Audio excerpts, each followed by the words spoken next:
Welcome to Channel on the evening of August 16th, 2025. The basketball world once again turned its attention toward one of the most storied rivalries in European basketball history, France versus Spain. This was no ordinary game. Though it was labeled a warm-up friendly for the upcoming EuroBasket 2025, the intensity on display, the talent on the court, and the pride at stake elevated this matchup into something far greater than a simple preparatory contest. Fans inside the packed arena and those watching around the world knew immediately that they were witnessing a clash that mirrored the stakes of a real tournament. The encounter, known as Game 2 of their friendly series, followed a hard-fought first game in which Spain had narrowly edged France. That result only added more fuel to the fire, ensuring that this rematch would carry the weight of unfinished business. The rivalry between France and Spain has spanned decades, filled with unforgettable duels, controversial moments, and star-studded performances. From the legendary Pau Gasol silencing French crowds in Lille during EuroBasket 2015, to Tony Parker's heroic efforts in leading France to its first ever EuroBasket title in 2013, the memories are etched deeply in the minds of basketball fans across Europe.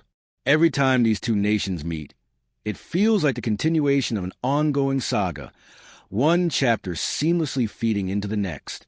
And in 2025, with new generations of talent stepping forward, while the veterans still held their ground, the rivalry took on a fresh yet familiar energy. In the build-up to this contest, the media across Europe highlighted how both teams were in critical stages of preparation.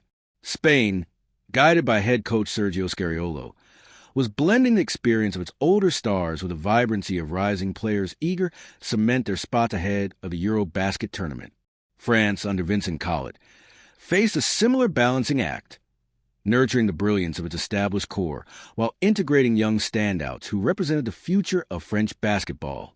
This context meant that while the game may not have been played for medals or elimination, it carried enormous implications for rotations, chemistry, and psychological momentum.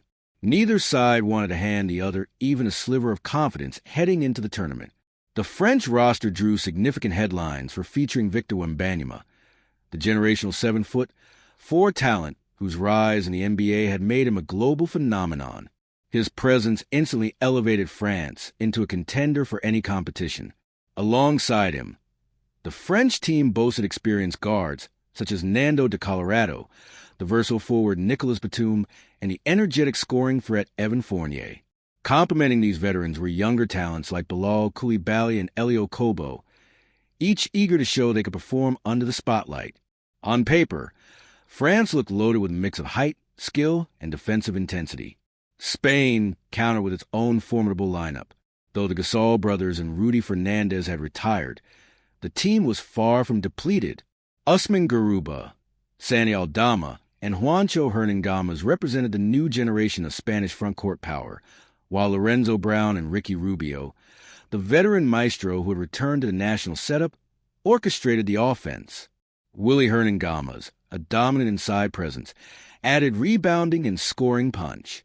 As always with Spain, it was not just about individual names. It was about their cohesion, unselfish ball movement, and relentless defensive identity. No matter who suited up, Spain always played with the same fiery determination that had defined their golden era. The stage was set.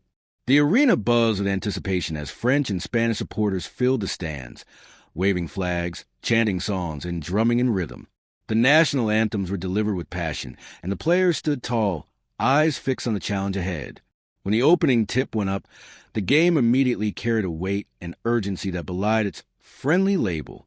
The first quarter opened with France pushing the tempo, eager to make a statement after their loss in Game 1. Wembanyama wasted no time making his presence felt. Within the first 2 minutes, he recorded a thunderous block on Willie Hernangomez that sent the crowd into a frenzy, followed by a smooth pull-up three-pointer that showcased a unique skill set that made him nearly impossible to defend. France fed off that energy, with Fournier knocking down consecutive jump shots and de Colorado steadying the offense. For a brief stretch, it seemed as if France might run away early, sprinting